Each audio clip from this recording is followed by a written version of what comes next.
पर आइए सीधे पश्चिम बंगाल के सिंदूर का रुख करते हैं। प्रधानमंत्री नरेंद्र मोदी इस वक्त संबोधित कर रहे हैं।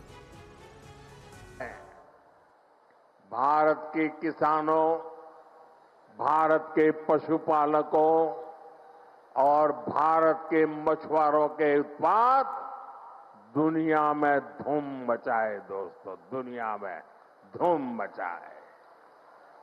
इसलिए देश भर में फूड प्रोसेसिंग फैसिलिटी और कोल्ड स्टोरेज चेन बनाने पर बहुत काम हो रहा है। यहां बनने वाली भाजपा सरकार इस काम को भी तेज गति से आगे बढ़ाएगी और ये मोदी की गारंटी है। साथियों, मेरा निरंतर प्रयास रहता है कि बंगाल के नौजवानों, बंगाल के किसानों, बंगाल की माताओं बहनों की हर संभव सेवा करूं। लेकिन यहां की टीएमसी सरकार केंद्र सरकार की योजनाओं को आप तक ठीक से पहुंचने ही नहीं देती। अरे भाई, अगर इनको मोदी से परेशानी है, ये तो मैं समझ सकता हूं।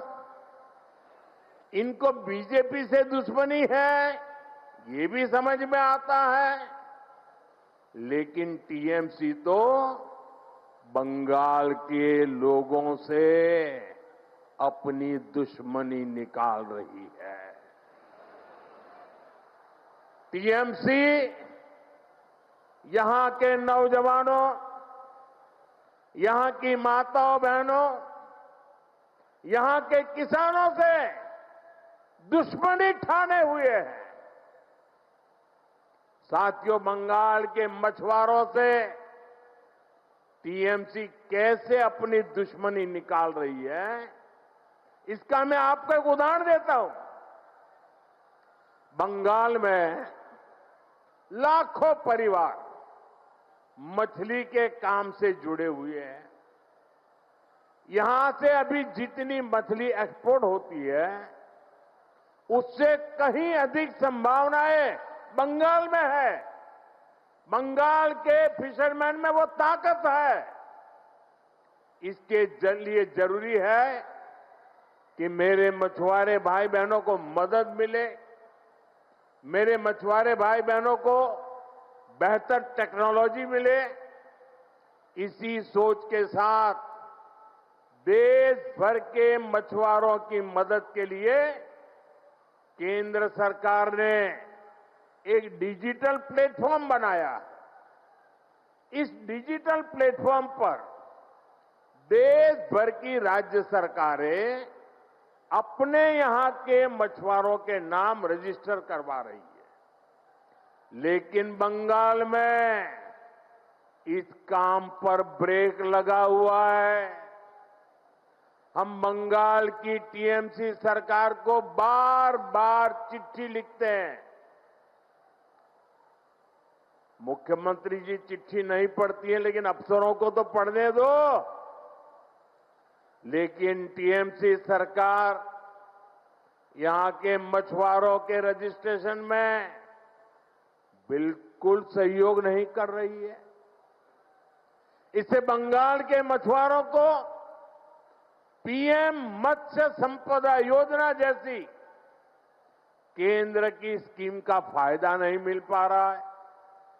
साथियों, टीएमसी बंगाल के नौजवानों के भविष्य के साथ भी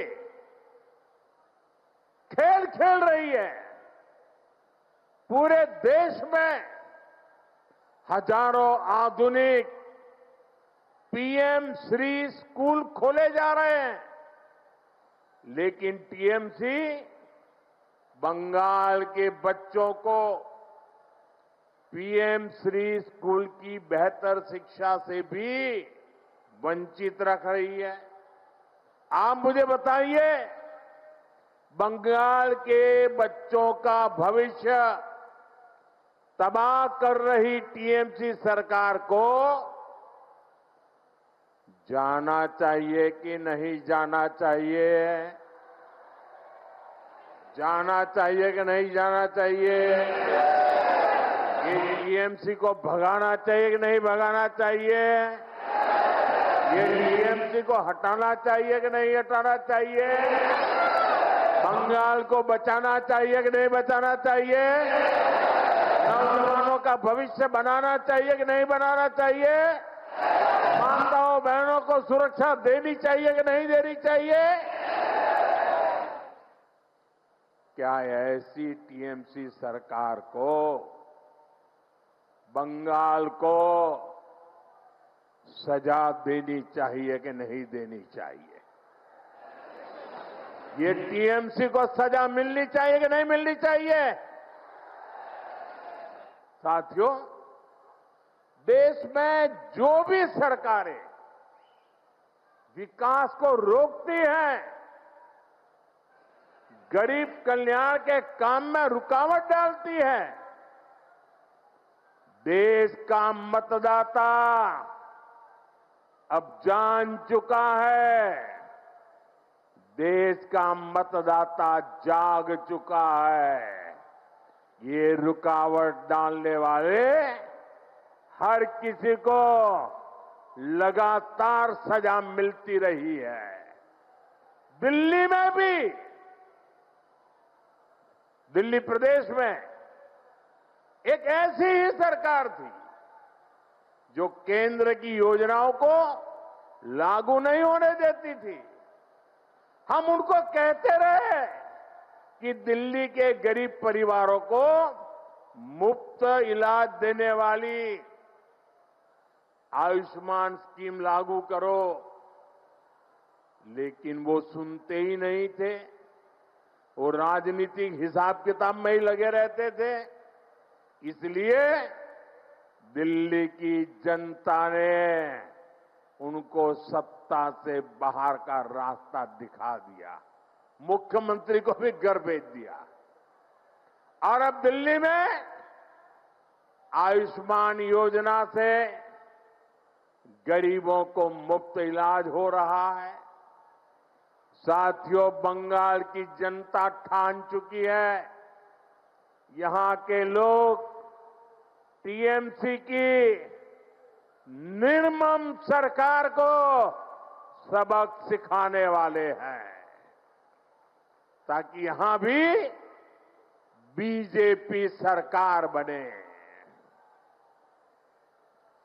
और आयुष्मान भारत योजना बंगाल में भी लागू हो,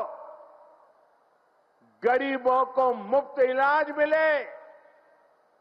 साथियों, बंगाल में भाजपा की डबल इंजन सरकार बननी बहुत जरूरी है। जहां भी भाजपा की डबल इंजन सरकार है, वहां केंद्र सरकार की योजनाओं के तहत बहुत शानदार काम हो रहा है। मैं आपको हर घर नल से जल की बात बताता हूं। देश के गांव-गांव में हर घर तक पाइप से जल पहुंचे, इसके लिए केंद्र की बीजेपी सरकार ये अभियान चला रही है। अब जैसे त्रिपुरा है, वहां पहले की सरकार के समय 100 में से सिर्फ 4 घरों में ही नल से जल आता था। प्रधानमंत्री नरेंद्र मोदी ने सीधे तौर पर संबोधित करते हुए एक बार फिर से टीएमसी सरकार पर आरोप लगाए और कहा कि इनको अब सजा जरूर मिलनी चाहिए, क्योंकि टीएमसी बंगाल के बच्चों के भविष्य को कर रही है तबाह।